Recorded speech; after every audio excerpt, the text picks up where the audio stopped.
wenyewe peponi waume. Sasa swala mwanamume hakuoa wala hana sababu za kisharia, hakuoa tuje peponi. Wajua Mwenyezi Mungu amekuletea kuoa pepo hapa duniani ili upate kuona ile ladha na ile raha ya kuoa. Sasa wewe kama hujaoa, hujaona ladha, ndani kupamke kule spaya tu. Upo.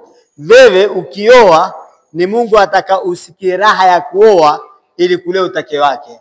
Na sasa kama wewe huijui raha ya kuoa, sasa ndani kukupe mke kule hujui raha. Hata ukipoa mwanamke utamfanya nini? Hujacheza timu hiyo. Usijue nini hujui.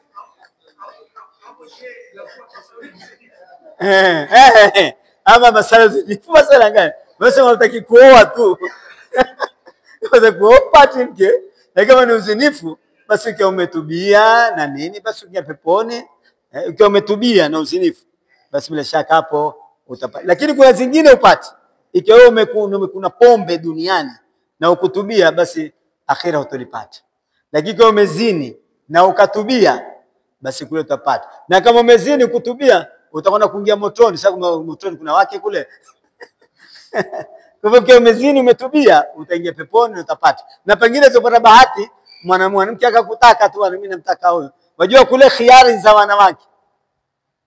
Khiari hata mwanamke akiwa ameacha na mume wake amgani, bwana simtaki mume wangu namtaka huyu, atapewa. Khiari duniani, khiari yetu sisi kuoa, lakini akhira khiari ya wanawake. Sasa kama umezini umetubia, mahuraini unao wale 73. Kisha bwana kingine kia amekupenda basi Arabi nataka uniwezeshe. Mmoja ni swala, je, sisi wanaume tuoa wanawake 4, 5. Je, kwa nini wanawake hawi na wanaume wengi? Kwa nini wanawake nasema si pia tuwe na wanaume 4? Kama watakwambia Mwenyezi Mungu atamsauzisha yule mwanamke, atakuwa hataki mume zaidi ya 2. Yaani atakirihika. Mimi nataka huyo mume. Hajakatazwa. Maana peponi najua hakuna haramu. Peponi hakuna kitu ni haramu, hata kitu moja. Vitu zote ni halali. Ile semaje? Innal ladhina qalu rabbuna Allah thumma istaqamu tatanazzalu al-malaikatu la takhafu la tahzanu wa abshiru bi jannati allati kuntum tu'adun nahnu awliyaukum fil hayati dunya wa fil akhirah wa lakum fiha ma tashtahi anfus wa lakum fiha ma tadam. Mnaotamani na mnaotaka. Haikuambia wala mnaotamani maki chochote. Maki hizo za haramu ni halali, hizo zingine matadauna mnazozitaka. Kwa katika pepo tukitia haramu basi kwa sisi tutafungwa.